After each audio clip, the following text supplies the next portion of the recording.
Folks, welcome to So Bad It's Good with Ryan Bailey, part two. Vanderpump Friday, Vanderpump-a-Palooza. We are doing it. This is the recap portion. Part one. You son of a bitch, Tom Schwartz. If you had not done that, Watch What Happens Live on Wednesday night, this would have been a one-part Friday. And now it's like almost midnight, and I'm just starting part two of this, and I still have to edit. Oh, it's just a mess. I'm so furious with you right now, Tom Schwartz. That is right, folks. This is part two. If you're watching this on YouTube, hello. If you're listening to this, hello. I really appreciate you being here. I know this is extreme, but I have a lot of thoughts. I have deep feelings. I'm a Taurus. Thank you so much for being here. Remember, you can listen to one, both, neither, whatever. Follow your bliss, as I always say. I need to give just a warning up top is that this is the recap. I will do a lot of voices. You might not agree with the voices I do. Raquel, I do as a shaky voice. And I don't like Raquel right now. I don't think she's purely the most at fault. I think Tom Sandoval is. So that's how I do Raquel's voice. That's just artistic license. I do Tom Sandoval with a little bit of a lift. I got a really wild message on Sunday from this dude that was like, Tom Sandoval is not gay. How dare you? We will never trust you. And it was like, I was like, wait, what is that? And then I was like, what? Because then I was like, wait, do you think all gay people have lisps? I was like, that is wildly offensive to and this was a gay man writing this to me. And I was like, wait a sec. Tom Sandoval, by the way, if you do listen, he does have this slight pulled back. Like it's not an extreme lisp like I do, but there's this little thing he does. You can kind of just slightly hear it. So I completely exaggerate that. I hate to bring you into the artist behind the scenes, but that's what it is. But also, I want to say up top, I don't think Tom Sandoval is a gay man at all. I mean, listen, if he's bisexual, I don't give a flippin' flip what he is. We do know he's a cheater, but I don't care about that. But this dude wrote me and it was like, how, and I was like, wait, you think all gay people have lisps? That's not what I'm doing at all. I love how people kind of just casually listen and then they think I'm doing something that I'm completely not doing. Somebody thought my Raquel voice was an elderly man that had mental issues. And I was like, no, I'm just doing a shaky voice like this. I'm just rubbing my throat and it's created a motion like that. And by the way, on Beverly Hills, when I do those recasts, my Erica Jane will be like, what's going on? I'm Erica Jane. I love to get dick. And my Lisa Rinna sounded nothing like Lisa Rinna. It was a demon because that's how I see her. What's going on, everybody? It's me, Lisa Rinna. And my Sutton was a foghorn leghorn of like, I say, I'm on a board of a minor league baseball team, and I'm on the board of two ballet companies. I say. That was my Sutton. None of this is exactly true to it. Like, there's no impression I do that is like dead on. But if that is going to upset you at all, please do not listen. Like it's there. I'm not trying to hurt you. I am trying to hurt Tom in a way, but I'm not trying to hurt you. And also part one, I talk a lot about, I try to go beyond just anger. I try to actually think about how these people have treated other people, how they've been treated and stuff like that. So I broke these into two parts. Part one was Watch What Happens Live. This is the recap. So hello, are you ready to have some fun? Are you ready to be silly? Because this episode 9, another great episode, but once again, it is not tainted, but it is so colored by the actual events that we see happening now in present day. And that's why that Watch What Happens Live was so insane. Also, if you are watching this on YouTube, go to part one on the podcast because I put in some clips of Tom and Ariana when they did my moment. In an interview they did the day after season 10's premiere. That will it now listening into it back. It was so weird. But also I wanted to say comments by celebs. I love those ladies' accounts. They're just really great people. They've always been so nice to me. But they put up a post. This is so funny to me. I don't know what, especially Bravo celebrities. I don't know why these people do not have the inability to just be quiet. Like, I know my issue, why I do a podcast and talk so much. I would hope that if I was on a reality television show, I wouldn't do a podcast, even though It seems like they're making everybody that's on a reality TV show do a podcast these days. Shout out to you, Jax. What up, brother? Anyways, Bravo and Cocktails had posted this thing of Andy's face, and it says, all of us watching Schwartz on Watch What Happens Live are wondering, is it about the pasta? Which is a cocaine reference, because that was the big thing, was DJ James Kennedy all those seasons ago hanging out with Lala, and Logan No, who, remember, he had a weird relationship with DJ James Kennedy and is still good friends with Lala. And then you had Raquel there as well. And it was like, it's not about the pasta. It's not about the pasta. It's not about the pasta. Iconic moment, but everybody thought he was on blow during that time. And the pasta was the code name for that. You guys know that already. Just keeping you up to date. So Bravo and Cocktails wrote this. Kyle wrote on Bravo and Cocktail, Kyle Cook from Summer House. He wrote, y'all jump to conclusions when we are verbose, energetic, or unhinged. I know Tom well, and don't even think he was buzzed for this. Definitely no pasta. Right there in that first paragraph, Kyle confirms that pasta was cocaine. I mean, that's what it seems like. You should just thank him for a stream of consciousness on a topic that is most people picking their words wisely. This is the other thing I talked about in part 1. We should thank him? Like, wait a sec. Once again, let's not celebrate just idiocy. Like, I'm glad he told the truth, I guess, but there was still a lot of lies in that, which we talked about in part 1. But this isn't another thing where we need to celebrate somebody for just doing the very basic. Also, keep in mind that it's tough to give concise answers on Watch What Happens Live, where the 20 minutes fly by and Andy usually has to cut people off because there's an itinerary for each episode. In this case, Andy knew what he was doing and let Tom take his time. I think Tom gave honest, candid answers and provided a rare, unfiltered perspective on this oversaturated topic. Kyle, stick to Loverboy, dude. Like, this is not... I'm telling you, everybody... This is like when Jax jumps in. It's like, dude... be careful jumping in on this stuff, because there's so many rumors out there about him. There's so many, it's like, and I really like Kyle. I really like Kyle. I really do. And it would crush me to find out if he did anything weird more, you know what I'm saying? But it's like, you write a 4-paragraph thing celebrating that, he just gave, no, like, come on, man, just stay out of it. You all jumped to conclusions. I love this. You all jumped to... We had one of the worst things happen in terms of we found out that this was true. I love that it's like, you all jumped to conclusions. It's all conspiracy theories. But then actually this shit really does happen. Like, I hate when actually things prove to be as horrible as you might think they are. And then somebody is still kind of gaslighting you into like, it's your problem, you guys. You guys are sick. You guys are just absolutely sick, and I'm just tired of it. I think that is just brutal. I just Kyle, what are you doing, man? And it made me think, and I was thinking about, like, Kyle's been on this show a lot, and this is my, by the way, if you're watching this on YouTube, I just unblurred the background. I'm in my my mom and dad's tiny room, this guest room. They have like crosses up there. They have like, there's like a love your family, spend time together, be kind, and serve one another. Make no room for regrets. Tomorrow is not promised, and today is all we have. They have a live, laugh, love sign in this room. But I wanted to unblur this because I wanted to show you guys. This was October 16th of this past year at BravoCon. I was at Schwartz's 40th birthday party afterwards, and here's me, Sandoval, and Kyle Cook outside of this bar celebrating Schwartz's 40th birthday. And I just think there is this boys club. And I'm not saying that this is like Kyle's in on anything, but there is this tendency that I think a lot of us, and dudes especially, we have to watch about protecting each other. Like, dude, if you want to have relationship, full-blown affairs with somebody, I mean, don't have the affair part. Just tell your partner. Like Schwartz said on Watch What Happens Live, why are we celebrating somebody of like, oh, Ariana, I love you. Completely lied to you and didn't like really kind of ever tell you, but love you so much. Like, your actions don't actually add up to your behavior, and your actions just don't do anything. So you can't keep using that word love.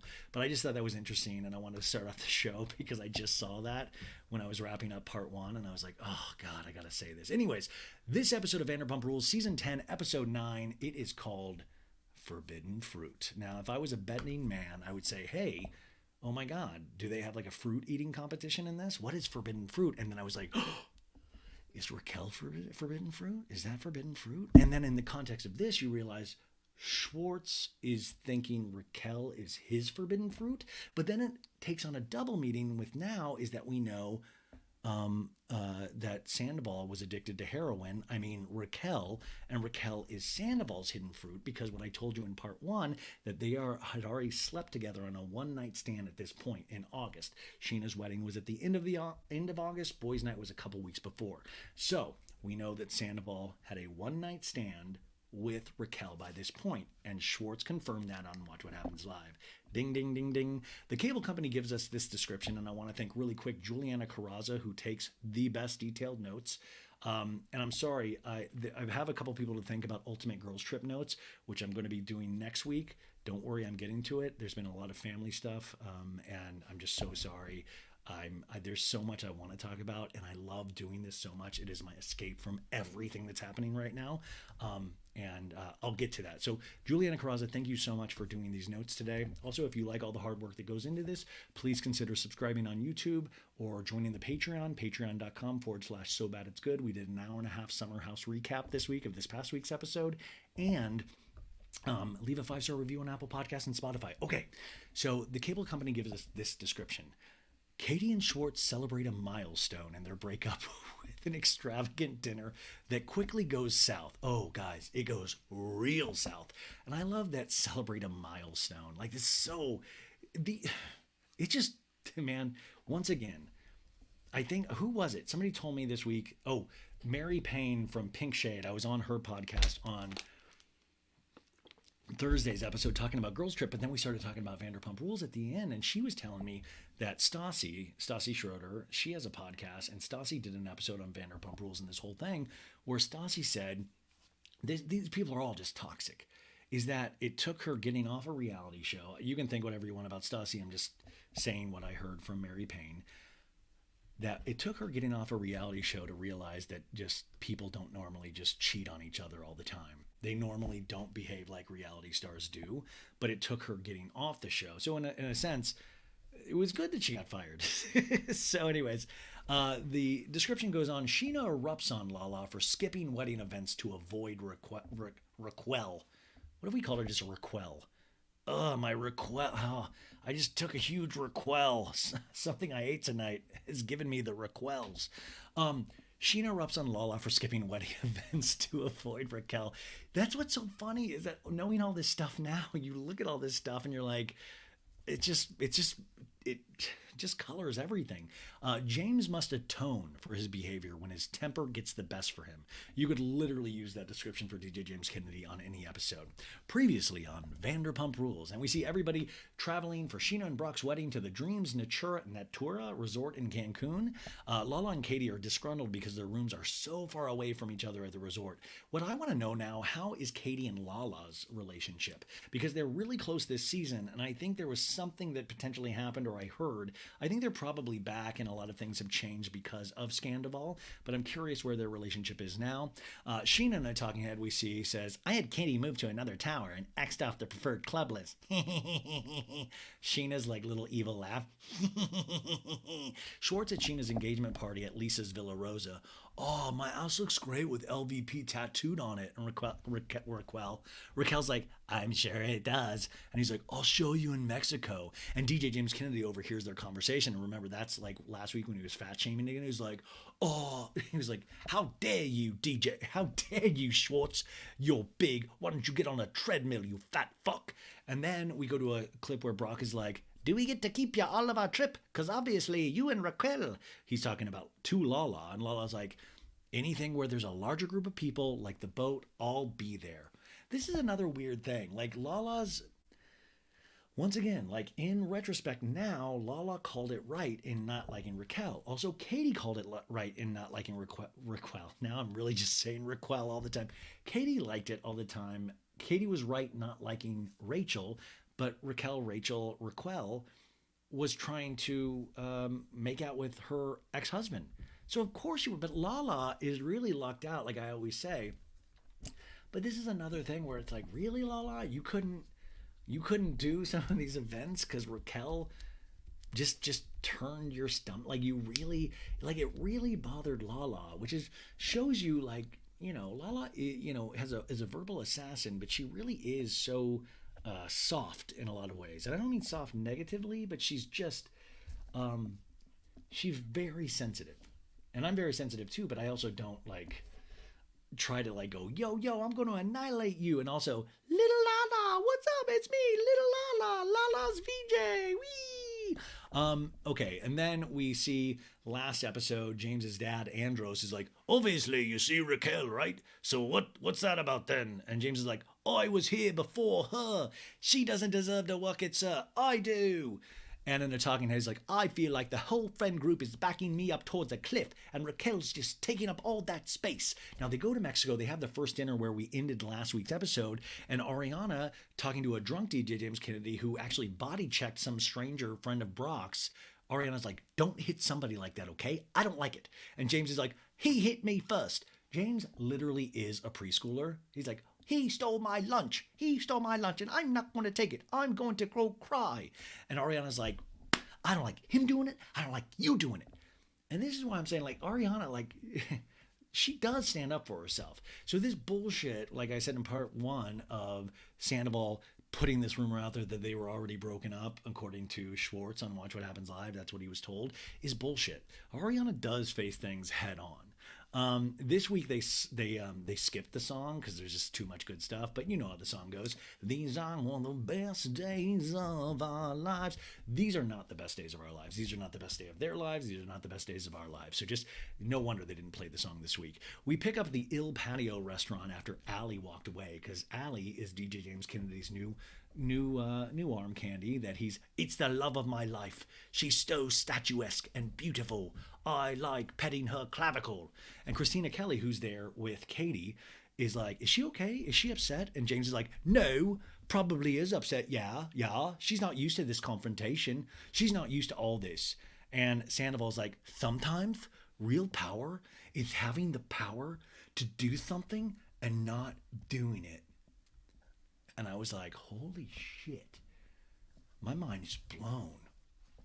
Sandoval, sometimes real power is like not cheating on the person that you were in a 9-year relationship with, and you purchase a house, and especially with somebody that's on the cast, and then throwing them in your driveway in somebody else's car, where Ariana was asleep inside. That's like, that's real power. You shouldn't have used that. You shouldn't have wielded that real power. James in a talking head is like, who the fuck is Tom Sandoval right now? Who is he? Like Uncle Ben from Spider-Man? Oh, with great power comes great responsibility. Fuck off. That is great, though. Uncle Ben and Spider-Man. It's great reference. Great reference. Lala's like, you have a lot to lose. I don't want to see you react that way, DJ James Kennedy. The camera follows Allie walking back to her room by herself. Allie, in a talking head, killing it this season already, goes, I normally get up and leave. It's hard to watch, and the way he was acting, just screaming, it was just not cute. Allie really makes a lot of sense, and like I say, when I talk about this stuff, Allie seems to get it. The part that I don't get is that she sees how he is. Like, what is it? She seems like a smart person that has their head on their shoulders. So is he just so charming and amazing all these other times, but these are the times where she just gets up and walks away? And she refers to, I normally get up and leave, which means, does this happen a lot? It really worries me. Anyway, Scheana's like, I'm going to go make my rounds and say hi. I'll be back in a little bit. Schwartz is arriving at Bordeaux, a fine dining restaurant at the resort. And he's at the hostess station. And I want to tell you, he's in a suit, but he has flip-flops on. So already I'm like, this isn't going to go well. He's like, buenos noches to the hostess. And he's like, yes, I do have a reservation for Bubba for 2. And the hostess is like, oh, please don't, sir. Please, sir, we need closed-toed shoes in this establishment. No. And Schwartz is like, my ex-wife, we used to call each other Bubba. It's more Bub now, you know? Stop trying to be weirdly charming to like just staff. Stop. Ugh. And Schwartz is like, oh, there's Katie. Okay. This is Bubba. The hostess is like, I don't literally get paid enough for this. Also, the restaurant here is completely empty, I want to point out. So I'm so curious about the filming of this. I've had some discussions with people if this is real or not. I mean, Katie's emotions in this are very real. I don't know how you would have thought this would have gone well. This is just a disaster and also just shows why these people were not. I hate to say this because it's so demeaning, especially from somebody, we're all viewers, but this is another example of why they're not good together, why they weren't too good together. And really it's another, I keep thinking about, I think they both thought, maybe Katie thought, that without the marriage, maybe the marriage was the thing that was causing Schwartz to be a complete idiot in a lot of his behavior towards her. But in this scene, you really see that it wasn't, you see the realization almost in her head of like, oh, he's the same way. He's going to continue to be the same way. He's going to continue to not pick me. He's going to continue, and he's not going to even be a really good friend to me, but he's going to use words like Bubba. He's going to throw the word love around a lot. He's going to throw I miss you around a lot. He's going to do all of these things, but he's going to then on the flip side say some of the most hurtful shit at all, and then kind of just laugh it off and all shucks it. And you really see the pain from her side in this. And you see that realization that she's probably realized a bunch, but you really see it cementing in even more. And this was just brutal to watch. And I think we all knew that this was going to go south. I think production knew that this was going to go south. It's like literally walking into a battle that you know you're going to lose. And Schwartz in a talking head goes, oh, I know Bubba has lost some of its meaning, but like, I don't know. I just feel like we're both Bubbas still, Dude, Katie will always be a Bubba. You're not a Bubba, dude. You've been fired from the Bubbas. You can't even collect unemployment, dude. You have lost your title. We're stripping you of the title of Bubba. Katie can be Bubba all she wants. You are not Bubba anymore. That's not what Bubba stand for. And I'm a grown man. That is not what Bubba stands for. I'm going to say that right now. That is not what Bubba means. The server introduces himself as Vladimir. This will be the last night that he works at this restaurant. He's like, I can't do it. No. Schwartz is like, let's get a cocktail and then maybe a nice bottle of wine. I wonder if there was any, and I'm curious if, when you separate or split up or even divorce, I wonder if they have hooked up at all since all of this stuff, because that's not that unheard of. And I wonder if that was on the menu at all, not in this moment, but previous moments. Anyways, Schwartz tells the waiter, oversharing again with staff, we're celebrating tonight. And he's like, what is it you're celebrating, sir? And he's like, did you recently get married? And Katie's like, and Schwartz is like, the opposite. And Katie's like, kind of upset. And Schwartz is like, divorce. And Vladimir is like, nice, very nice. And Schwartz is like, we sold our house. Yeah. So you will have time to be talking about your celebration. I will go for your water and your drinks. And they're like, okay, cool. And Schwartz whispers around the restaurant that's totally empty, it's like romantic and shit in here. And Katie makes this weird face. I think she realizes this isn't going to go well. And Schwartz is like, I wasn't going for romance. It just sounded cool. Merci beaucoup. And then he starts singing, Alouette, gento alouette, alouette, gento, blah, blah, blah. And Katie's like, did you just make that up? And Schwartz is like, it's a song, Katie. Come on. It's a song. It's Radiohead. No. But this is just shitty too. It's like, I just love the reality stars' ability to like throw out like, oh, this is real romantic in here. Didn't mean for it to be. Like, because that's kind of like this undercutting, hurtful kind of, like, oh, don't want to waste a romantic restaurant on you. Katie in the talking head says, I wouldn't say that romance has ever been Tom's strong suit. And they show a bunch of clips from previous episodes, 2014, The Ring on a String, and 2018, Schwartz holding the glass of champagne covered in a bed of candy. And Katie's like, what's all this? And he's like, it's romance. And I know this was special for them, but as a viewer, remember, it was just like, oh, wow, he thinks smuggling a bunch of candy into Mexico is Katie's idea of romance. And at the time, Katie potentially was so starved for romance that it was. It was actually him trying a little bit. I did think it was a little dark that the first thought he went to was like a bed of food was what was going to get Katie going. I think we all had those jokes of like, what the F? But also remember, they got into a fight in that Mexico thing where he's like, I just don't like how you sound. And then in 2019, we see a clip of a balloon that says "From Miss to Mrs." And Katie has ready whip. Katie's like, Ready Whip? Are you going to give me a Ready Whip bikini? And Schwartz, filling a plate with food, is like, the broccoli's a little overcooked, but whatever. There you go. And Katie's like, thanks, honey. This is romantic as shit. Katie continues in a talking head, if Tom couldn't romance me when we were married, I don't think he's going to romance me now. Vladimir delivers the French martini drinks, and he's like, do you have some questions about the menu? And Schwartz is like, everything looks fabulous, Vladimir. And Katie's like, do you want to do like the surf and turf? He's like, yeah, okay. So finally they agree on something. They make a toast, and Schwartz is like, let's do a toast to getting back on the hedonistic treadmill.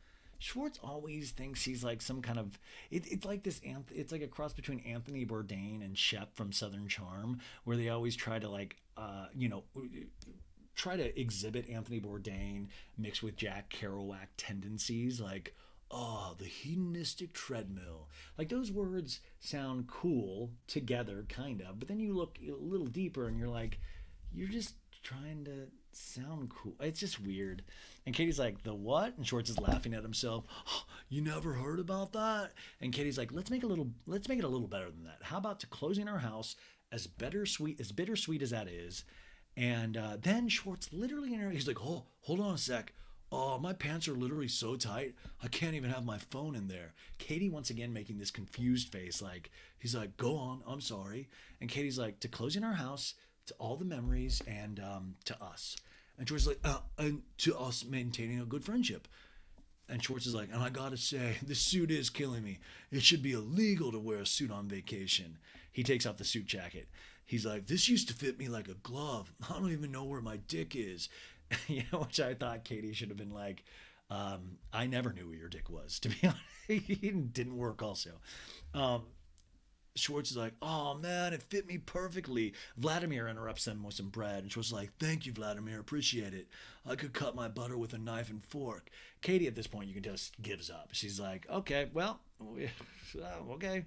And Schwartz is like, I don't want to ruin the moment because this is nice, but I felt a little guilty telling Brock and Scheana that I'm not going to come to the dinner with them tonight. Which, by the way, the dinner with them tonight looked like it was in like a cafeteria of some sort in the hotel. It was not like, dude, I don't know, man. I'm like, his biggest worry right now is that he's a little bigger than his suit. And I've been there. I've had many suits that I've outgrown, and it really is horrible. But in this moment, was this like, oh, this thing is like fucking castrating me. My balls are in my asshole right now. It's just weird. We jump back over to the other dinner, and we see Scheana schmoozing. And Lala's talking to James, and Lala's like, I don't want to fight with you. And James is like, I'm not. I love you, James. You're one of my best friends. I'm telling you the truth. Ariana, I really do mean I'm sorry, and I'm not going to disrespect you again, okay? Ariana listens to James, doesn't answer. Lala trying to change the subject. Are my nipples even? Lala, I love Lala's like, I'm going to kick it down to little Lala. What up? Yo, you want to change the conversation? Remember when I squirted all over Lake Havasu? The dawn. Do. And James like, can we hug it out before she comes back? And Ariana turns to him, okay, let's hug. And James, thank you. Sorry, okay? And Ariana's like, you're welcome. We go back to Bordeaux, and Katie's like, I feel bad. I'm not trying to steal any away from anything. And Schwartz is like, no, you're not. This is on me, because I wanted to come here and celebrate the closing of the house. It's just, by the way, it's funny. After we're divorced, I'm more apt to defend you. Even I was like, no, Schwartz, no. Because Katie goes, no, you're not. And Schwartz is like, well, not in this moment, no. And Katie goes, Brock, like, over 5 minutes pulled a groomsman card, and that was already weird. We flash back to 2 weeks ago, or a week ago, 2 weeks ago, when Schwartz is like, I'm a groomsman, and I'm so fucking honored to be one that I feel like I have to do something. And Katie goes, and you marched right over to me to defend his ass. And we see a flashback to that, and Katie goes, I pulled the wife-husband card. And Schwartz goes, you abused the wife-husband card. And Katie's like, abuse it? You can't pull it 16 times a day. At this point, I'm like, wait, is there actually a wife-husband card game? Do they sell this at Target? I started getting confused because Schwartz was like adding details. Katie goes, but you never even did it though. Are you serious? Come on. When did I say, I was a great fucking husband, Katie? And at the point, I'm in Arizona right now, but if you pause, I paused at that moment, and you could just hear a light chuckling through the Gilbert, Arizona area at that moment. I assumed everybody was watching, because maybe he was a great fucking husband. He just never was on the show Vanderpump Rules that we all watch. In fact, it really highlighted him as a not good husband. Not saying he's not a good person, it's saying he was not a good husband. And if anybody wants to argue with me on that, I should give you, there is like a phone number you can call, I think on the show description or on my Instagram, because he just wasn't. I hate to break it to your heart. I hate to break it to all you guys, but I think you see what I'm talking about. He just wasn't. He wasn't. And we see a lot of Katie's behavior now was because this is who she was dealing with. I'm not saying Katie's completely innocent. Nobody in any relationship is just completely innocent. Katie and a talking head's like, what? Katie goes, Tom, what did I say? I need you to go and defend my honor. And you're like, got it. What have you done that for me? And Schwartz is like, Katie, I'm going to tell you why I didn't do it more often towards the end of our marriage. Because you abused it early on. He's such a dick. And Katie's talking head, a producer asks her, I think producer Jerry goes, do you ever try to unpack it, like why he couldn't pick your side? This breaks my heart. She goes, the only thing I could ever come up with is just that he just didn't like me. He might have loved me, but he just didn't like me. And she's just sitting there, and it just, like, you know, she's somebody that I know doesn't want anybody's pity, but it was a really, it was just a brutal moment. Like, it really made me sad, because what she said, I think, is 100% right. We saw this dude did not like her. We saw it time and time again. And I think he loved her. But remember even that one fight that he came back, he's like, who am I going to watch Pauly Shore movies with? And it's like, probably not a lot of people, because a lot of those movies aren't good. But that, you know, it's like, who am I going to eat candy with in bed? Like that, you know, I would hope a relationship is way more than that. And I think that's what Katie is looking for. But I could fucking cry thinking about that. He didn't like me. He might have loved me, but he just didn't like me. And that's it. And Katie deserves to be liked and loved. Katie goes, I'm happy you're conflicted over someone that you literally see 3 times a year. And Schwartz like, that's not true. And Katie's like, and you're not moaning and groaning about it. That's not true at all, Katie. It's 100% true, Schwartz. Cynical? It's not cynical. Vladimir comes up to deliver his 2 weeks notice. And Schwartz is like, anyways. And Katie's like, don't gaslight me, because that's what you said to me. And Schwartz is like, oh, you love that term. You love gaslighting. Now, I agree. Gaslighting is really totally just, I hate that word so much. But I don't know. Maybe, I don't know. Should we just call it Schwartz? You just keep Schwartzing me. Like, you just keep Schwartzing me, because that's what it is.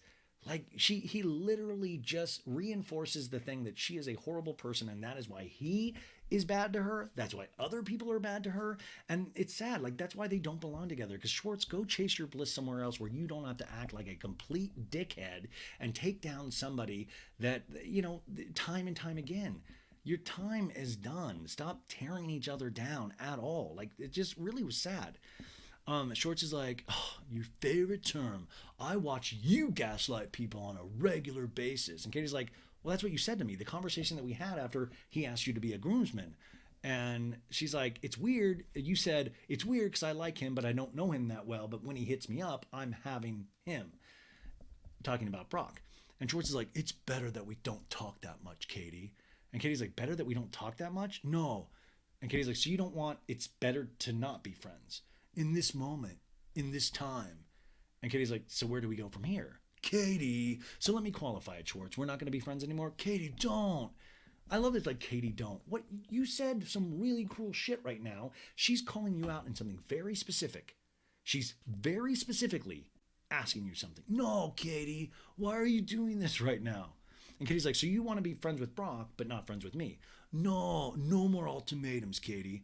Your bond is that fucking good with him that you can't handle me just like handing the truth to you. Like, Tom, just be real. Be fucking real. Be real. And now this was a scene where, like, this reminded me of aspects of my relationship, and I think some of us could really just I hate the word triggered as well, but this really was triggering me, and you could see where these both of these people they're just at loggerheads. It just doesn't work, and they just fall back into the same trap. But think about even at the beginning of the season, or even the Schwartz and Sandy's, where Schwartz is like, "I want you to leave Schwartz and Sandy's right now." After in the 2 paragraphs before, he was like, "I'm glad that you're here. You're like my only family here," and then he kicked her out.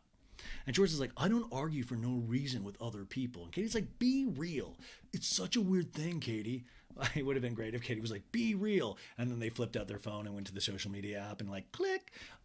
Katie's like, "Why are you arguing about a conversation that we actually had?" And Schwartz is like, "When somebody isn't winning, I can't imagine in my wildest fever dreams," which, by the way, he wrote fever dream in his DM to me last night. Loves talking about fever dreams. "In my wildest fevered dreams of," and he's like, "What's up, Vladimir?" And Vladimir's like, "Let me introduce you to our main course, which is a surf and turf special." He's very scared. And she was like, "Oh my God, thank you so much, Vladimir. It's perfect." At this point, you can tell he's already choosing Vladimir over Katie. He's like, "Oh, Vlad, don't you say a bad thing about Vladimir, Katie. This man works his heart. This man works his tush off." I don't even know what this fight is about. You can just tell they're really used to fighting. Like, they went immediately back into their roles that they probably had in their marriage. They just each went right back into their roles. Schwartz is like, "Anyways, bub, I don't want to ruin it." Like, shut the fuck up with the bubs at this point. Shut the fuck up with the bub. No more bubs. You are kicked out of the bub league. Schwartz is like, Katie, don't be sad," because Katie's crying, man. And she can't look at him, and Schwartz like, "Katie, no. If somebody really cared about somebody not crying, you wouldn't have said half the things you said, including your suit is too tight." That just made me cry on a whole nother level. And Schwartz like,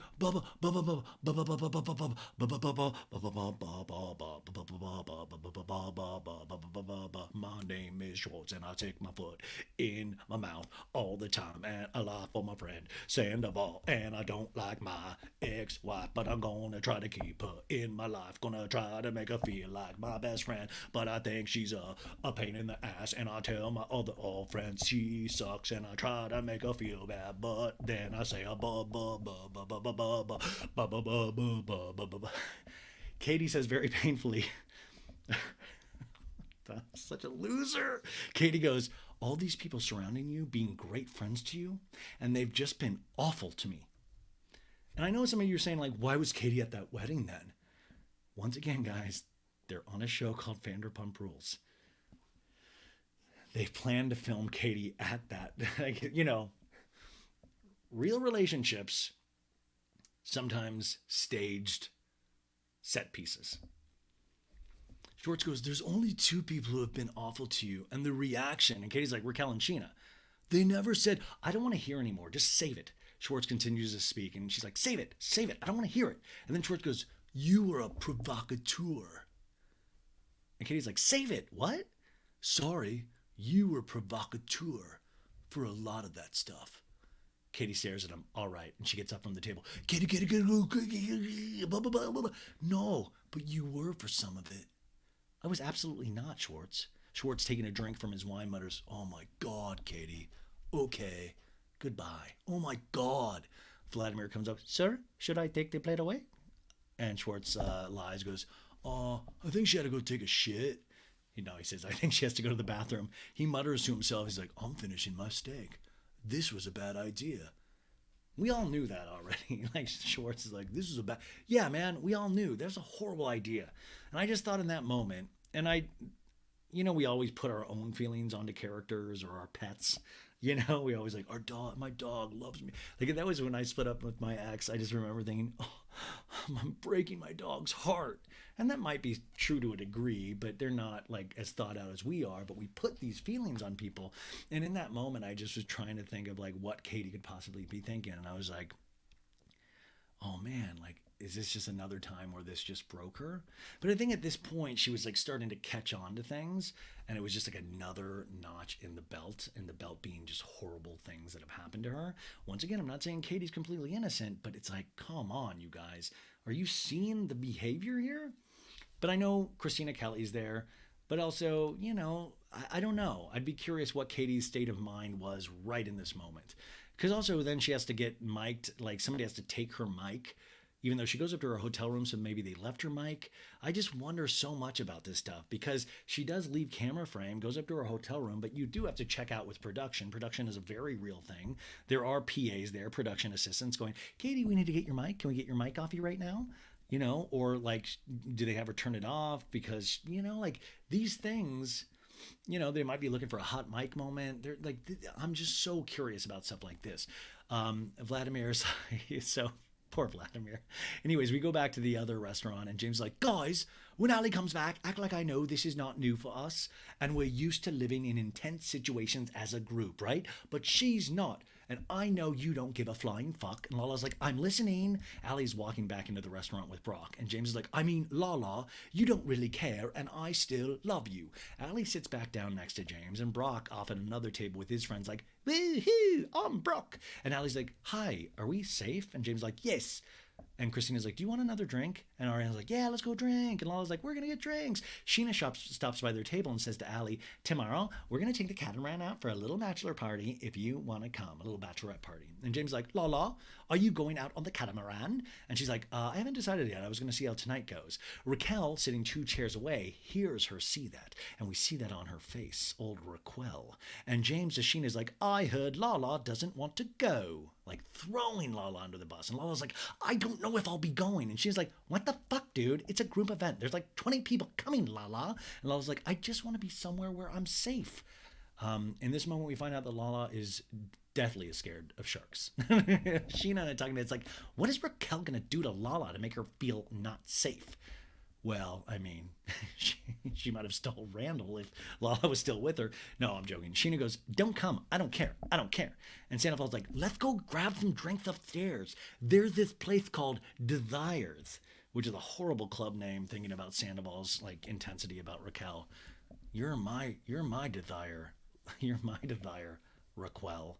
Scheana to them goes, all right, maybe I'll see you guys later. I'm going to go back to my room. And Sheena's like, I'm going to go back to my room. I'm going to put my daughter down. And Lala's like, Scheana, can I talk to you for 1 second? That was not your place to do, James. Oh, I didn't know she didn't know. Of course she didn't know. I was going to sit her down. These are all bad people, folks. These are all bad people. They all lie to each other. They all leave information out. They all bust each other. Lala goes, Scheana, I don't even know why he would do that. That is not what I said. I said 2 comments, Scheana. I said, I don't want my energy to affect Scheana. This is her day. Then he blurts out, she's not going to go on the catamaran. I was sitting there thinking, I want the energy to be amazing for you, right? Right? That's me. I'm a giver. Lala, I want it to be amazing for you. I was going to have a conversation with you, and this is where I'm at. Help me get to a place where, like, I'm feeling comfortable. I had to break away from a lot of shit to come and support you, and I'm not great at being in fight mode right now. Lala's like, oh, my energy is not good. I can't do this. I'm like at half of what Lala should be. Brock's like, Katie didn't want to be here, and she's feeling like you're taking Katie's side to be here with Katie, and that to me and her is annoying. And Scheana's like, why is Kristina at dinner tonight? Like my wedding dinner. And Lala's like, no one told me this was a wedding dinner. And Scheana's like, then I think you should have asked me. Lala and Antagonet goes, Scheana keeps saying she wants a drama-free wedding, but I'm trying to give her what she wants. And Sheena's like, we're here for me. We're not here for Katie. And Brock's like, there's plenty of people there. And Lala's like, didn't say there wasn't. And Sheena's like, okay, then be there for me tomorrow. And Lala's like, I am. Lala and Antagonet goes, let's be real. I would much rather hang out with my crew than being stuck on a boat at sea with Raquel. So at this point, Lala says her crew, I think, is Katie and Kristina Kelly. But now we see Lala's crew is like Scheana. They've got like matching houses in Palm Springs. Their babies are hanging all the time. And Scheana's like, I don't want to feel uncomfortable with your friends. And Lala's like, I'm sorry I made you feel uncomfortable. Lala goes, I'm going to go on the boat, but I'm going to be screaming, bitch, overboard, and it ain't going to be me. So now Lala's like, I'm tough Lala again. I'm going to kill Raquel. Anyways, next scene brings us to Katie in her hotel room texting, I fucking hate him. And Kristina's like, oh no, oh no, what happened? And Katie's like, he's a dick. Can you meet me in the room? And Kristina's like, yeah, I'll be right up. Scene goes back to Schwartz sitting alone at his table at his restaurant, his just buttons popping off his suit. And we hear a phone ringing. He's calling Katie. Katie's plate has been removed. Either Vladimir took it or Schwartz just shoveled that food into his gullet. And we hear a sharp like, what? And Schwartz leans over to his phone on the table. He's like, Katie, come back, Bob. Can we end this on a positive note? This phone just disconnects. Can we end this on a positive note? It's already ended, dude. Back at the hotel room, Kristina's like, what happened? I got here as fast as I could. What happened? Are you okay? And Katie's like, it started off really good. And Kristina's like, yeah, I was excited. And Katie's like, I thought so too. But once again, he wants to defend literally anyone. It doesn't matter who it is. Whoever I'm having the issue with, he's going to side with them. And this whole thing is like, it just sucks. And then all of a sudden, there's like a little knock at the door, right? And Katie's like, wait, Kristina, don't, no. And runs past her to look through the people. And she realizes there's a stone cold murderer outside the door. That's right. Rachel is outside of that door. And Katie's like, it's Raquel. And Kristina's like, why is Raquel here? And Raquel can probably hear them on the other side of the door. And, you know, obviously Raquel is mic'd up as well. So I think they knew somebody was going to come to their door. Who knows? Raquel's like, mind if I come in for a second? Just a quick second. I'm about to go have sex with Sandoval. And Raquel's like, can we just talk? Katie's like, why? Scheana just wanted me to come over, and Katie waves her into the room. Raquel's like, thank you. Raquel goes, I won't even sit down because it won't even take a quick sec. And Raquel goes, Scheana asked me to come over and to let you know that because you didn't book a room through the hotel, a preferred room. And Raquel goes, a preferred, that you don't have access to the preferred pool. We get a flashback to the lobby where everybody arrived, and Scheana's like, so who's going to be the bridesmaid to let Katie know she's not invited to like the preferred area? And Ariana's like, no, not me. And Raquel's like, no, it can't be me. We cut back to the scene. Raquel's like she doesn't expect you to be around that area wherever, like where the wedding festivities are happening. And Katie, you know, turns and is smiling, laughing at Kristina. And Kristina's covering her mouth like, oh my God, are you? And Raquel's like, I know. Katie in a talking head goes, it's just so rich that Rachel's going to tell me not to do something. The self-awareness is just so lacking all over the place. And Raquel's like, it's literally the only pool that has a swim-up bar. So like a bar that's in the pool. And Katie goes, I booked a room through her blocked room. So apparently I got the boot from that, but like, whatever, that's fine. And Kristina's like, is it like me? Or is it just Katie? Because tonight I was at that dinner and like, I didn't want to make anyone feel uncomfortable. So, and Katie's like, she's a bitch, dude. That's all it is. And Raquel's like, Scheana doesn't want you to be around, to be blatantly honest. And Kristina goes, I would love to sit down and have a conversation with Scheana and like, hear her out. And Katie's like, but also we don't need to do that. There's like 600 rooms and you're telling me I can't go somewhere? I'm not going to be a prisoner in this building. I'm going to go wherever the fuck I want to go. And if you happen to be there, like, oops. And at this point you can tell Katie's drunk and Raquel's like, so you'll just do it anyway? And Katie's like, yeah. And Raquel laughs like, okay. And then Katie goes, so that's what we're going to do. Okay. Have a good night. That's all. And Kristina goes, we won't go to the swim ups. And Katie's like, or we might be too drunk. We'll just figure it out. I appreciate it. I mean, this is now thinking back, it would be nice if Katie had went to Raquel's room and was like, hey, just real quick, we're asking you not to fuck Schwartz or Sandoval at any point. They're going to try, both of them. They're dogs. We're hoping that you will be a grown-up enough, you know, to not go to the swim-up bar that is their dicks. It's just so fucking weird, this whole thing. And also classic Scheana to have somebody else do this dirty work, and that Raquel actually did it. I want to be a part of this group. Not enough to not sleep with Sandoval. Totally betray Ariana. Next scene takes us to a glimpse of Schwartz laying in his empty bathtub, fully clothed, drinking something in a small cup. Oh, are we supposed to feel bad? Are we supposed to feel bad for Schwartz right now? Oh man. The beat gets very loud as the cameras swing over to the club. It's 1:07 a.m. The Vanderpump gang is having a great time dancing. Brock and Ariana are feeling it. Lala walks in with Scheana. Like, the boat's pretty early, like 9:30. And Sheena's like, yeah. And Lala's like, are you going to wear a hat? I'm going to bring you one just in case, because I don't want to get burned before your wedding. Can you imagine bug bites and a burned face at your wedding? I don't know why that's funny. Raquel enters and Brock grabs her and swings her up and goes, wow, it's actually cool in here. It's fun, right? Look at this. You got like the bar and then the pool table and that's the bar. And he's really drunk, having a good time. Good for him. Allie goes to Lala. Is Kristina sleeping? And Lala goes, she went back to the room to see Katie. Raquel to Ariana goes, hi. And Ariana's like, hi. At this point, remember, she had already slept with Sandoval one time. Ariana grabs her, laughs, and hugs her. Ariana's really having fun in this moment. Ariana really, you've seen multiple moments of Ariana having really, remember, what is it, Yellow Robesmith, when they were in Mexico a couple of seasons ago, when she was just flipping hammers, like Yellow Robesmith, and it was hysterical. Ariana's like really good at having a good time, but it's really dark because she's just like hugging on Raquel. There's like a lot of, you know, it just sucks. Raquel's telling Scheana that she went to Katie's room, and she's like, what did she say? I was just like, I just want to make it very black and white so there's no confusion. We just wanted to let you know what's up. Scheana talking to goes, look, if I'm being honest to me, saying to Raquel, you need to let Katie know she's not allowed in the preferred club area, was a total joke. I love that Scheana was like, that was a total joke, which it wasn't. Scheana protecting herself on the back end. Like, if I'm being honest, Raquel sucks at listening to things, because that was like a funny joke. It wasn't. Raquel goes, I made it very clear you're not welcome there, and that's all. Like, okay, bye. And Scheana goes, I love you. Oh, how the tides have turned. Scheana continues in a talking head, but the fact that Raquel actually listened, so savage. And you know what? I'm here for it. Ugh, that not good. Scheana to James and Allie's like, I'm gonna go to bed. I'm so tired. Boat tomorrow. And the guys are gonna go to Playa del Carmen. They're gonna meet at 9 a.m. The next morning it's bright and sunny. 9 a.m. Guys are basically still sleeping and the girls are up getting ready for their day. And James is like, the thought of the day with Brock and his fucking party friends just does not sound fun. It doesn't. James is talking with Allie in the room and Allie's kind of laughing. And James is like, fuck, guys night. By the way, James, you love a guy's day or a guy's night. Why? You should be like, guy day with a bunch of fat fucks. Guy day with a bunch of fat fucks. My name is DJ James Kennedy. I don't want to go party with fat fucks. Guys day. Down in the hotel lobby, Sheena's wearing her bucket hat, yells out, all right, are we ready? All the girls scream, yeah. They load up the transportation bus. The driver is holding up a sign for Sheena's bachelorette party. They're passing a champagne bottle, taking swigs. We see our friend Jamie Lynn, who's been on the show. We see a lot of people.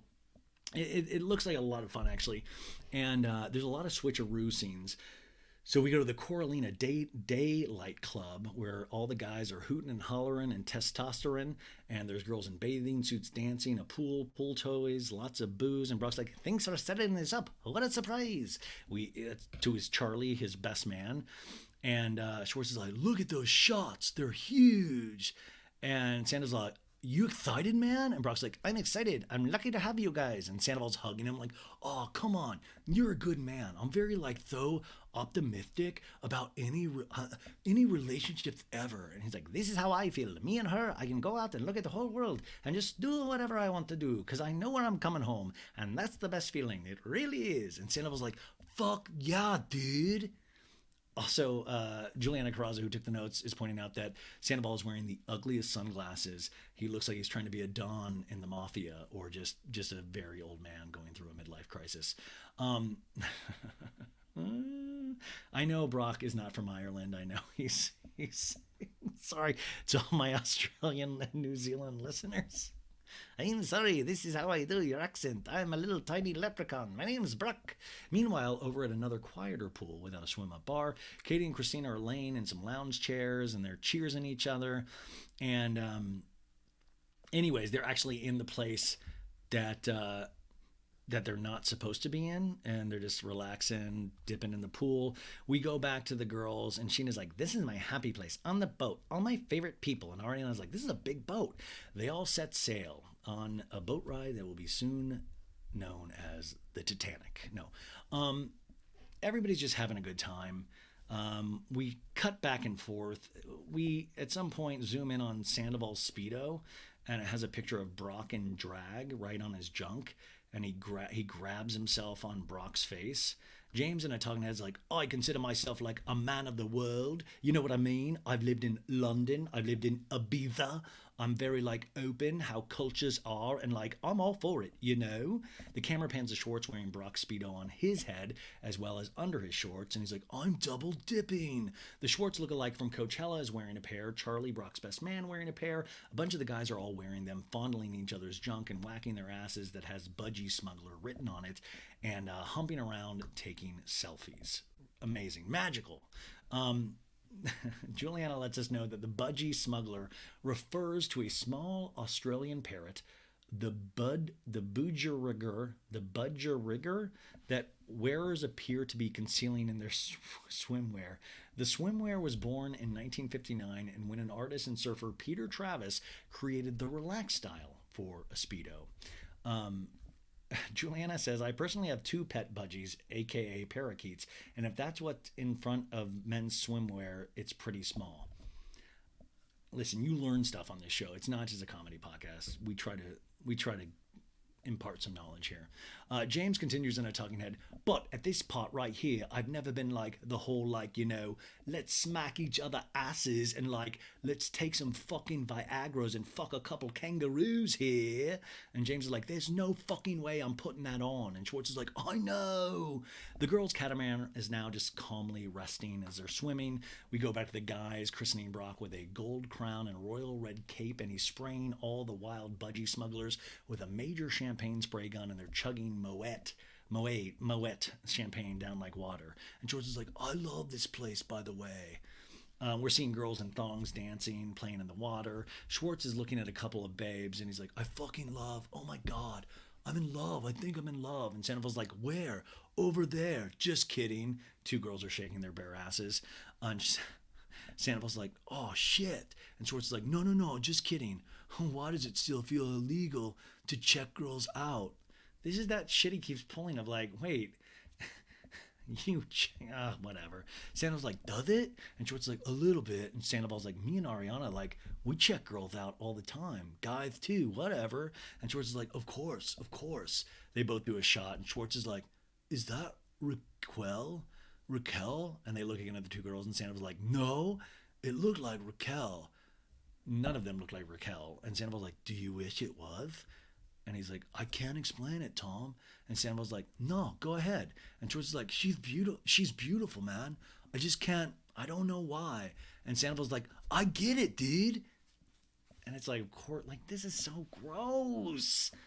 Smell my finger. Hey, Schwartz, smell my finger, dude. Oh. We go back to the girls, and some girls like, what happened with Lala? She was like saying she didn't want to come, and Raquel's like, she was afraid we would get into a fight and like she'd be stranded out in the middle of the ocean and not feel safe, like quote unquote. Like, so I could have been a bitch and been like, no, I don't want her here on this catamaran. But then I'd feel like I'd just be giving off like Lala energy, and that's not who I am. Dude, you don't even know who you are. Like, honestly, like, Raquel does not know who she is. So it's wild when she does have, like, you know, these are my standards. These are the rules I live by. Cheating? Yes, totally cool. But what I don't do is talk behind people's backs. Draw a line right there. Don't want to be a Lala. On the other side of the catamaran, Lala's like, how are you feeling after last night? And Allie's like, much better. Anyways, they're talking about DJ James Kennedy, and she's like, you know, we talked and everything. He was just having a moment, but it was ridiculous. And Lala's like, yeah, you know, just based off what I've dealt with, you can wake up one day and go, who the fuck am I? What happened to my life? And I don't want that to happen to you, Allie. I really like you. I always want you to maintain your power. And she's like, I love James, but it's really eye-opening. And Lala's like, well, last night was tame compared to what you could see in the future. You have to be able to tune him out and remember that you're not responsible for the way he acts.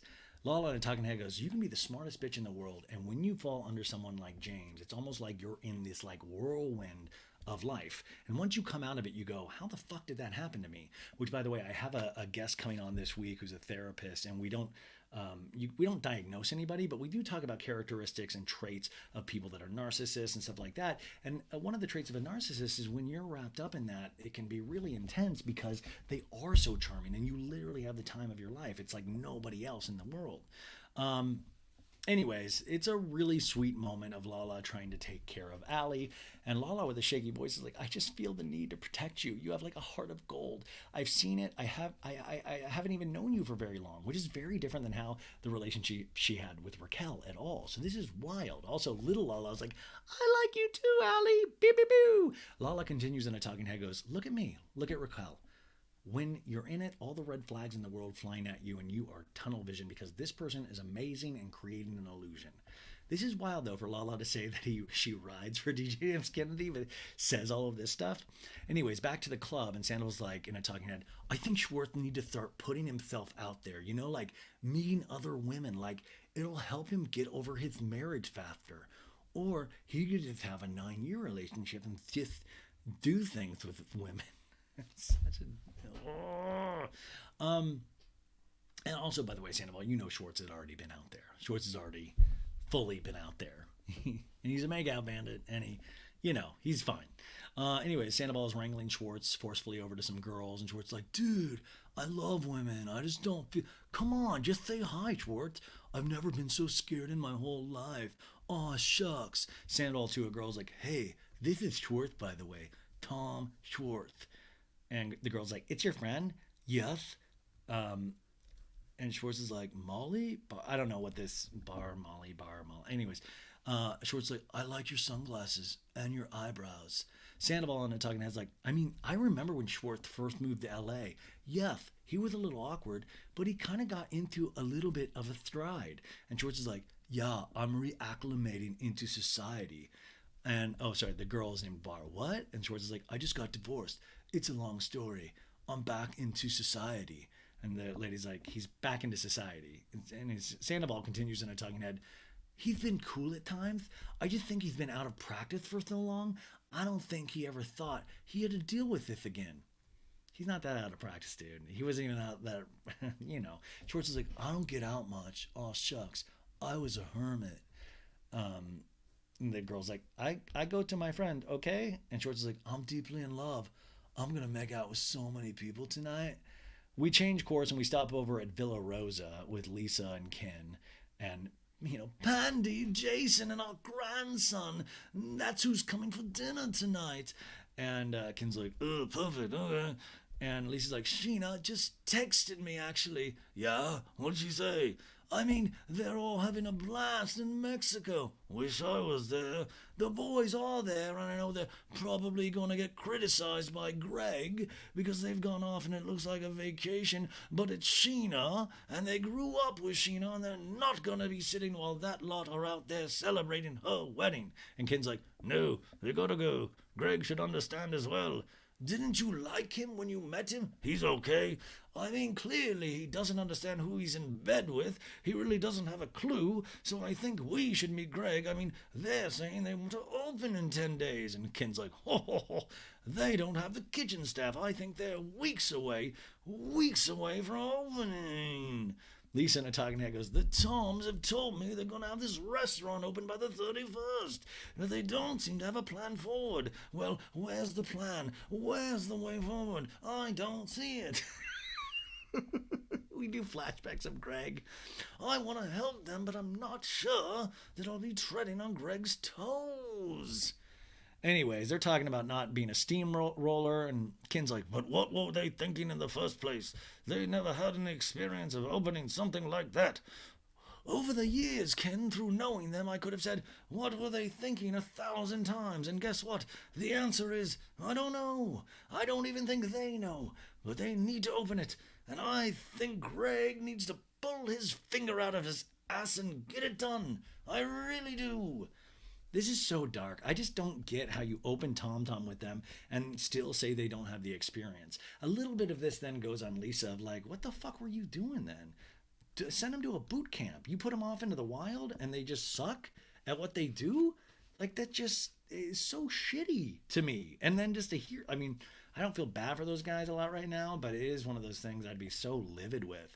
And I do feel bad for making fun of Greg so much because he did seem like a really huge dick. But now, you hear Ken and Lisa say they're just doofuses. They treat other people in their life that they're close to like doofuses. It just doesn't embolden a lot of confidence in their product. Next scene brings us to a nightfall at Dreams Natura Resort and Spa. Scheana's in the room with her mom and Summer Moon, helping her get ready for the evening's events, and Scheana's like, "You like doing mommy's makeup?" And Brock, proudly still wearing his budgie smuggler Speedo, is like, "Say hi, papa. Ah, honey." It's cute. Scheana and the Talking Heads like, "Tonight is the big welcome white party. I am zen. I am happy. I am not letting Katie or Kristina ruin anything for me." And that's when they fly Stassi Schroeder in. Could you imagine? Katie flies Stassi and all of a sudden Stassi's there. Brock's like, "What time's dinner tonight?" Sorry, my voice is starting to go. Anyways, we cut to James and Allie's room, and James is like, "I don't know how you did it, because honestly, that day club, I was trying to rally, but all of Brock's friends..." Oh, and he yells and demonstrates, "Oh, eat your honey, Viagra, get the plug going, wearing these to fucking hell." And James is like, I'm like, "No, it was James Kennedy at his highest times 20, literally." James and a Talking Head's like, "These are dudes I definitely go out with, like going out to the gym or playing like soccer. I'm down. Having a night like I did at that restaurant, like probably not." And Allie's like, "I talked to Lala for a little bit. We had a moment. I saw your text. She compared me to Randall yet again." And Allie's like, "No. So what is it?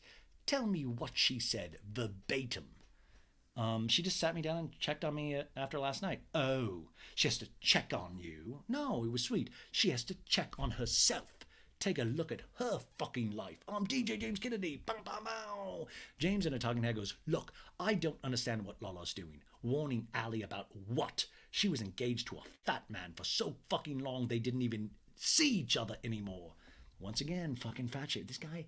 Oh man, I swear to God, I need to do a reboot of that movie Shallow Hal with Jack Black and Gwyneth Paltrow, but I need DJ James Kennedy to be in the Gwyneth Paltrow role. Like, I want him to be fat so bad, just because he's... It's like, James is like, "She told me all the gossip. I don't even know how she did it." "Oh yeah, she did it for a pickleball court in the backyard." These are so fucking cruel things. I would love to know Lala's. Like, they're all bad people. James continues in a Talking Head, "And for her to sit on that catamaran talking shit about me, is she coming from a place of love, or is it she literally like, oh yeah, I love James to bits. I love James to bits. But do you know what you're getting yourself into? Like, Lala, did you know what you were getting yourself into? Hello." He did say, "Hello? Hello?"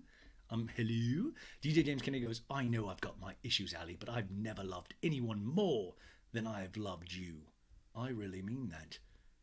Everybody, I mean, this is really manipulative.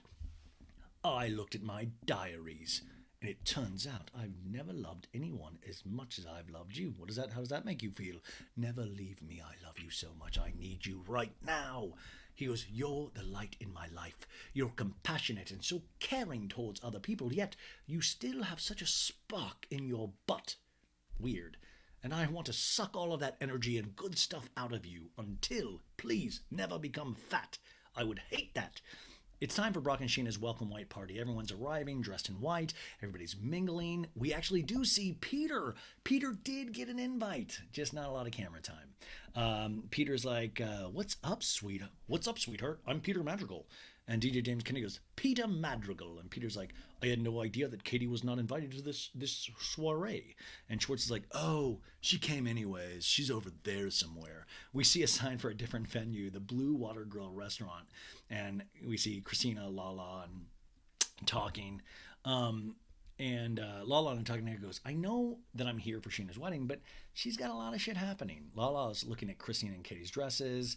And she's like, "I didn't get the black memo," because they're all wearing black dresses instead of white. Scorching.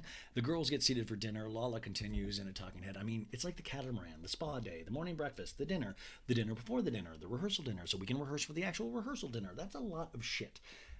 And Lala goes, "Oh yeah, we're like a stone's throw." And Katie's looking out of the restaurant to see Scheana and her guests. And she's like, "Cool." And Lala goes, "Maybe the resort is a lot smaller than we thought." Katie and I talking, and goes, "The only reason why Kristina and I picked this place is because the menu looked good. We didn't know it was going to be right next to Scheana's party. Scheana's going to think I did this just to spite her, which I did not." Now, I don't know really what the truth here is. If I was production, I'd be like, "This is where you're eating. We need to get a clear shot of you watching." I mean, it's obvious here. I don't really believe this part. Anyways, Scheana looks over to the restaurant and sees Katie, Kristina, and Lala. Also, it's got to be really easy to look over because look where the cameras are and the light, you know? And she's like, oh my God, that's not them having dinner right there. Oh my God. And Raquel's like, I know. And Sheena's like, that's where they're having dinner? I know. It's embarrassing. Raquel in a talking head, this is on another level. This is, you're going to think this is actually Raquel in a talking head. She's in her little pink dress in a talking head with those little pom-pom wrist things that are on the end of her dress. And she's like, perfect place for you to like just put in your 2 cents on it all, like those two old guys from the Muppets. And she hides her hands in those feather cuff sleeves, and in a gruff, shaky voice, talks to her. She talks with like they're Muppets, and she's like, "Oh my gosh, Lala, could you believe those people dressed in white? Look, look at everyone. It's so bad. It's so. I mean, at this point, does Sandoval watch this and it's just like, I completely lost my boner. This is so weird. Like, do you think she tries like, cheer up, Sandoval. I know everybody hates you, but I love you. I'm Raquel. It's so weird, you guys. And the face she makes, she's like, brrr. I don't know how plastered they got her during these talking heads, or this is just how it is. But I like this. This is the real Raquel. Like, I'm Waldorf and Stadler from the Muppet. And how dare you? Don't ever bring the Muppet Show into this. That is a heavenly property that you do not deserve to say Waldorf and Stadler or Muppets or anything. And Schwartz is not a Bubba anymore.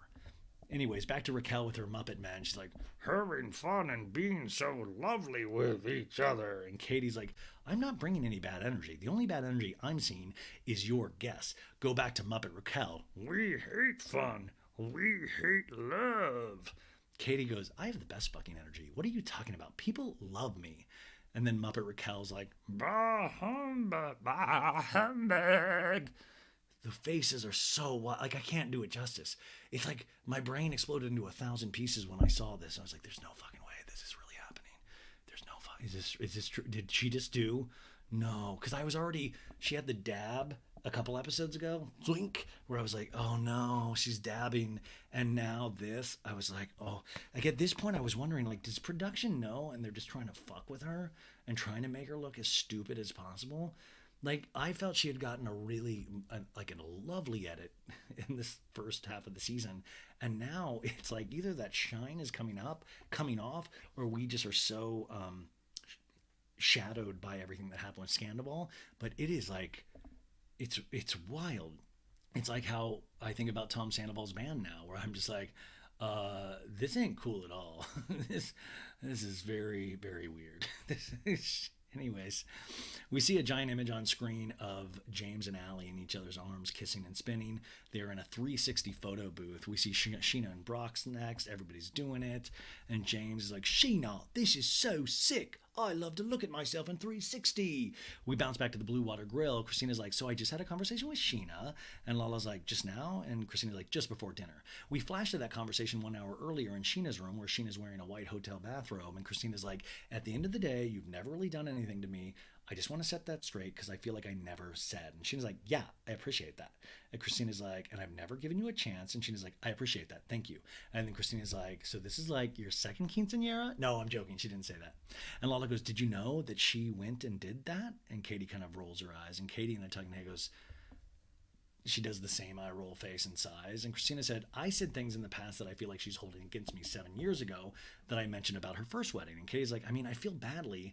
Like, you even had to have it, but whatever. And Kristina's like, wait, are we getting entertainment, guys? We see fire dancers in the beginning of their entertainment. And Raquel's like, what's happening over here? Brock is beating on spark flying drums that look like they're bursting into fire. All the guests are having fun with the drums. Did anybody smuggle in Molly or ecstasy or any? I mean, Raquel's the heroine, but I wonder if other drugs, party favors were going around. Anyways, Allie and James are talking about doing the spinny thing. I don't know. Meanwhile, Raquel's holding her drink, standing next to a guy and looking everywhere but at him. He appears to want to be standing next to her, and he's sweating profusely. This was not me, you guys, even though I do sweat profusely. DJ James Kenney's like, they're all looking at me because you didn't want to do it. Whatever. But that is all spinny thing. So, guys, I'm completely lost. Scheana goes, let's go in the pool. She and Brock take their shoes off and wade over to the table in the water and sit with Ariana and Sandoval. And Ariana's like, this is really nice. And Sandoval's like, how you guys doing? And Brock's like, I mean, I'm so happy. And Ariana's like, this is the best party ever. The fire dancers. And Scheana's like, this isn't even the wedding, you guys. And Brock's like, how was the boat ride? Was it fun? And Scheana's like, so fun. Like, it was just chill. There was not an ounce of drama or negative energy. And Ariana's like, so you guys were also luxurious, right? And Brock's like, wow, you would call it what you want. We were having fun. And at the Blue Water Grill, Lala's like, wait, what are you guys doing after this? And they're like drinking. And they're talking about going to a little bar. And Katie's like, I kind of want to turn up a bit. And Lala's like, I don't know if I have the energy to like go in there and do that whole thing. And there's so many people in there. Do you think Scheana's going to even notice me? And I was like, oh yeah, no. She totally will. Like you're completely fucked. Like you're completely screwed. At the pool table, Ariana's like, where's Lala? And Scheana's like, she's having fucking dinner with Katie and Kristina. I saw her sitting over there, and I'm like, they're literally like sitting right there. That's her loss, honey. She doesn't get to see the fighter things up close. And Ariana's like, she said that stuff she didn't want to come to was, stuff that was intimate. And she was like, exactly. And Ariana's like, this is like the biggest party. Flashback to one day earlier, Lala's like, you know how I am. I can't sit here with you and say, Scheana's getting married, I'll suck it up. No. But anything where there's a large group of people, like on the boat, I'll be there. And Brock's like, oh, right. Scheana, Katie, and Kristina shouldn't even be here. Oh, sorry. Scheana says Katie and Kristina shouldn't even be here. Sandoval's like, last night, like Schwartz and her, like, fuck, man. It was so crazy. I had to sleep with Raquel. Scheana goes, and they got into a fight. I know. Fuck. I want Schwartz to make out with someone at this wedding. And Ariana calls Schwartz over to the table. And Scheana's like, are you going to make out with anyone at the wedding? Are you open to it? And Schwartz is like, yeah, yes, uh-huh. Raquel immediately jams over the table fight. She's like, she's like, she breaks away from the sweaty guy and just like leaps. She's like, can I join in on this conversation? I heard making out. Ariana in a talking head goes, I can literally see Raquel's ears perk up. Oh, that's so dark. The sound of Schwartz saying he's going to make out with someone. Ariana puts her hands up by her ears like they're antenna. Like, here she is. Ariana goes, you really only like to make out with people only when you're married to somebody else. Schwartz puts his hands over his mouth and turns away. It's so dead on, dude. It's so dead on. That's what I was saying. Like, dude, he's cheated on Katie before in Mexico. Like, remember? Like, he would just get, like, my thing with Schwartz was always like, it was so sad because I used to say this when I would do recaps or even talking to friends. I'd be like, he's that guy that gets hammered. So it gives him an excuse to make out with other people because he wants to, but he needs to use the alcohol as an excuse. So Scheana's like, Sandy goes, Schwartz is the makeout slut. And Scheana's like, Schwartz, can you tell us clip notes of what happened last night? And Schwartz's like, it was like closure to a 12-year relationship. And I met a lot of good wait staff. I love that he said that's closure. You're such a dick, dude. You're such a dick in this show to Katie. You might be amazing in real life, but you are a dick on this show, specifically to her. And Ariana's like, okay, well, how many more closures will there be? And Sandoval's like, can we be done with that now? And Schwartz is like, she's still my girl. No, dude, no.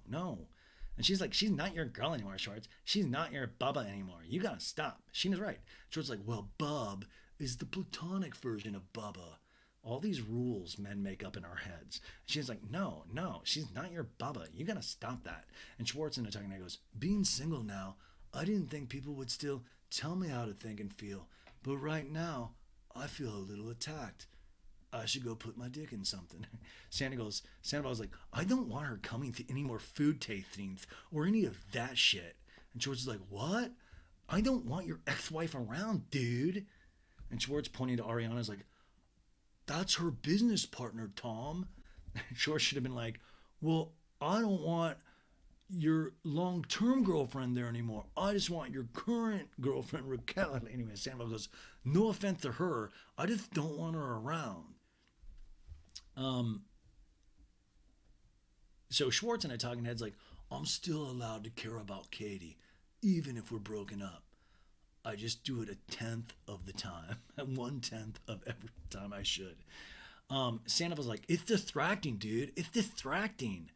At the Blue Water Grill, Katie's like, have you talked to the Don? And little Lala's like, yeah, the Don, woo! And Lala's like, I talk to the Don all the time. We get a flashback to that Lake Havasu rental house where there's a flood coming out of the third story window. No.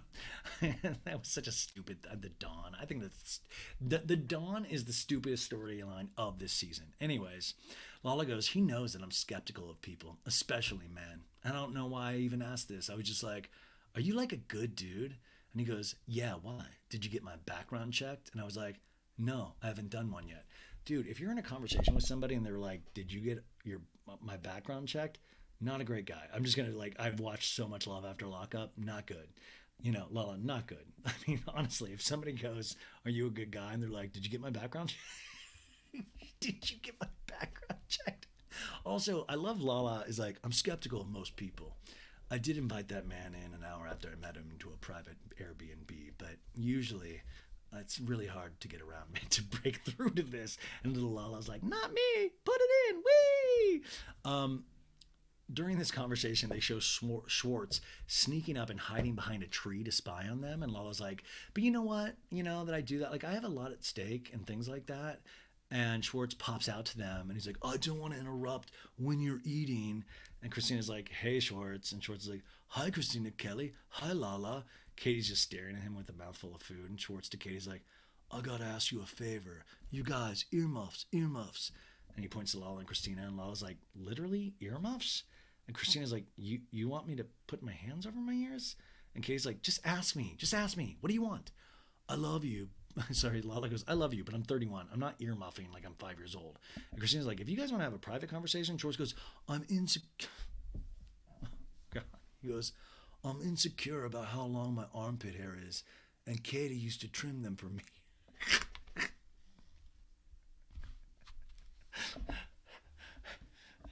I can't keep talking about this show. It's killing me.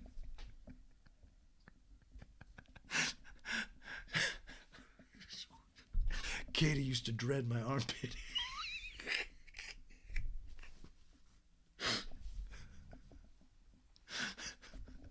My armpit hair looks like the album cover to Evermore. My armpit hair looks like Cher in the 70s, hair down to her butt, man. Poor Katie.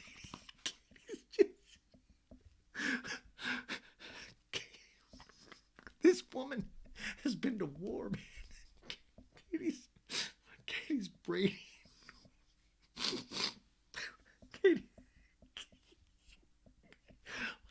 Katie's. Were there special scissors? Was there armpit hair scissors? Please don't say you just used regular. I don't even know what he's trying to say here. I'm really insecure about it. So earlier the suit didn't fit, and also there was just a big bush of armpit.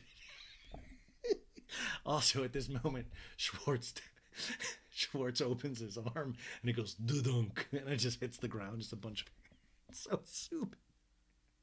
Lala gives a death stare across the table to Kristina, and Schwartz in a talking head's like, the girls are really fast, like alarmingly fast. And Lala's like, you want her to do that for you? Schwartz is like, yeah. And Katie with a frown on her face is like, I'm not trimming your arm hair, Tom. Why? In a talking head, he goes, you know, maybe I'm still too clingy. Wait, you think? What gave it away? Was it the trimming of the bush that is in your left armpit? What the fuck is going on with you? He's like, I feel like I need to create some separation between Katie and I need to do some self-empowerment, you know? It's time. Like, I love this was the break. If she's not going to fucking cut my pit hair at 8 p.m. on a Thursday, I don't even know what hope we have anymore. I'm like this. I love Schwartz is like, I'm going to march over there right now. And if Katie won't cut my pubes and my armpit hair, I'm going to make out with somebody tonight. I'm just going to do it. Like, she gave me no other option. What else am I going to do? And then I'm going to have to apologize to the girl I'm making out with. It's like, sorry, you're being strangled and muffled by all of this armpit hair. Turns out my ex-wife is being a stuck-up bitch and wouldn't cut my armpit hair and my pubes in front of her friends. It's like, why as men are we always just treating like shit? Anyways, Katie goes, why don't you ask Brock to do it? Your fucking best friend. You see each other 3 times a year. Why don't you guys do that one of the times you see him? And she was like, all right, I'll just cut my own hair. I'm going to go. All right, guys. And Lala was like, have fun, Schwartzy. And Katie's like, later, dude. And Lala goes, did he really just come over and ask you to trim his armpit hair? And Kristina's like, I think he's uncomfortable. And he just says things like, you know what I mean? Yeah, he did that all Watch What Happens Live last night. He just says things. Katie goes, he's drunk. It's his pest mode, I call it. What you did, that, it's his pest mode. You could tell. I could see nights alone with them. If they got into a fight, he'd probably pop in the room and he's like, hey, will you pop my back sits? What's going on? How are your Legos, Katie? Anyways, I've got a toe fungus. Do you want to look at it? Where's dog? Anyways, well, I was like, I don't like when he kind of shits on Katie and then acts like everything's fine. Ding, ding, ding, we have a winner. Kristina goes, yeah, same, totally. And Lala's like, he does that puppy dog thing where he walks away and you do feel bad for him. And it's like, why do I feel bad for you right now? Lala, I mean, she does make some points. That's it exactly. Even last night I watched What Happens Live, it's almost like that, you know, Sandoval's like, I need you to go and just try to have my back there. And Schwartz is like, I got it. I'm going to do the Schwartz 200. People are going to be feeling so bad for you, dude. You're going to get so many hugs undeserved this weekend. Old Schwartzy's got it, dude. Katie's like, no one feels bad for me. And Lala goes, no, that's not true. I'm very protective of you. And Katie's like, no, I know you do, but I'm saying that's like why everyone's... And she's like, yeah, but you're never going to win them over. Katie's right, though. It's really frustrating. It's like certain people just have that thing where people, it's because Schwartz is so open with people when in reality it's like really all like secretive and hidden and a lot of just disturbing shit that he keeps inside. But since he's nice and kind of more open than Katie is, it automatically everybody just kind of favors him. No matter what he does, even if he cheats on her and cheated on her marriage, everybody's like, oh, he's just not doing well, you know? At the welcome white party table, Ariana's like, I need another drink, you guys. Raquel leans over to Schwartz and goes, I feel like you would really like a swing. And Schwartz is like, for real? And Raquel's like, yeah, for real. And he's like, what do you feel about guys with 6-foot-long armpit hair? I love it. We can do Muppets with it. And in the restaurant, Lala goes, this is how they see things, and you're never going to change it. And Katie's like, unfortunately with Tom, he would take himself further and make me feel like stupid and foolish and everything. Like, we get into a fight every time we talk now. Like, last night, we're supposed to go have dinner and celebrate the closing of our house and, anniversary stuff, and it turned into a fight, of course. I just hate that like anniversary stuff. This is that thing that you learn in divorce and separation, is that you try to go back to that well or try to, and it just never, it's so messy. Years later, it's a little more possible, but it's so fresh. We see Schwartz and Raquel waiting across the pool to an open table for 2, and Schwartz is like, look at this romantic table right here. Raquel, what is this? Are you seducing me? And Raquel's like, why? Do you feel seduced? And Schwartz is like, a little bit, actually. Suddenly we hear Brock scream from across the pool, make out! Make out! And Raquel's giggling, ha, jeez. Schwartz laughing, Jesus Christ, you guys. James and Allie stop by their table in the restaurant.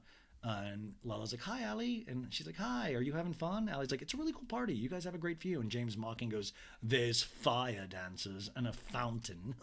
Schwartz at his romantic table is like, I'm so annoyed by what people have done to try to coerce us to make out. Yeah, I just kind of want to do it now. Raquel acts fake surprised and in a high squeaky voice goes, Schwartz, when did you come to this realization? And Schwartz in a talking head goes, I feel like I've been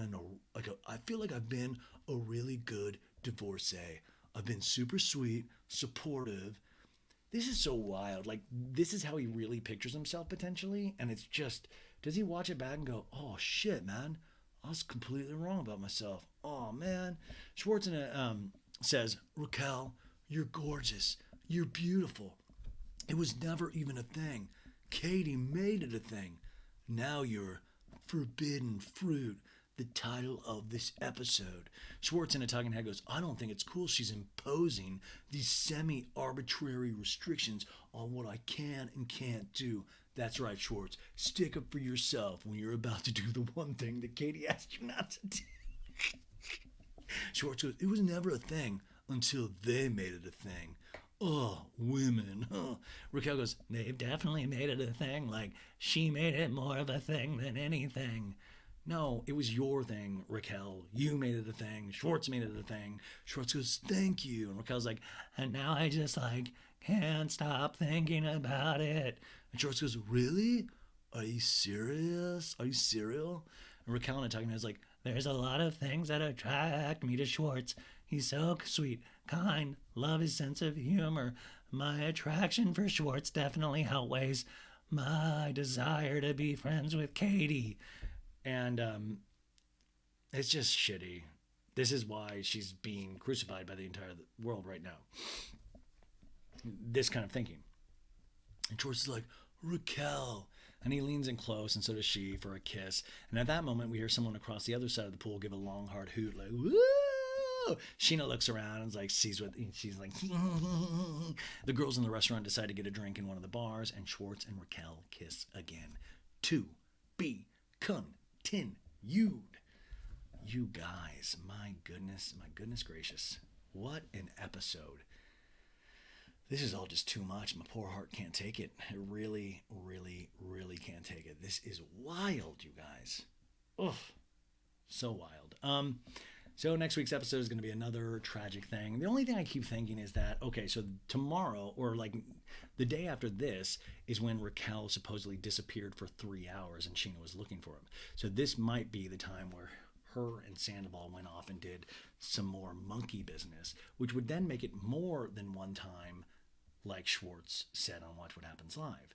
So I wonder if Sandoval sees this. Like in my head, if I was writing this script, which is real life, Sandoval comes to Raquel the next day, is like, yo, I saw you make out with Schwartz, my best friend, last night, and I gotta tell you, I've never been more turned on in my life. I love you so much. Fuck Schwartz. I want to be with you. It just, ugh. Ugh. Okay, you guys, that's it. Monday, we're going to do a pop culture roundup. We'll see what happens over the weekend. Plus, we've got Kylie Jenner, supposedly with Timothée Chalamet. We got Coachella next weekend, which I thought it was this weekend, but it's next weekend. We got a lot of other pop culture stuff to talk about, including Girls Trip, Real Housewives in New Jersey. That whole thing is a mess. Hey, did you know that Teresa and Joey, her brother, they don't really get along for the last however many years they've been alive? So much stuff to talk about. So we have a lot of great guests and all that stuff. Thank you for all of your well wishes this week. If you like this show, like I always say, leave it 5 stars on Apple Podcasts and Spotify. And if you don't like this show, I hope you're still not listening. But I hope you guys have a great weekend. And all the people that are liking the show and like it, have the best weekend ever. You earned this weekend. Have fun. The sun is starting to come out. Hang it with friends and family and people that you love. Eat something great. Drink something good. Go dance. Tell somebody you love them. Kiss somebody. Don't do it like Raquel and Schwartz at the Scheana's wedding. But go have fun. And I'll see you bright and early on Monday. If you're a Patreon member, you'll probably hear from me over the weekend. And that's it, you guys. What's up, you guys? I'm going to go braid my armpit hair. Peace.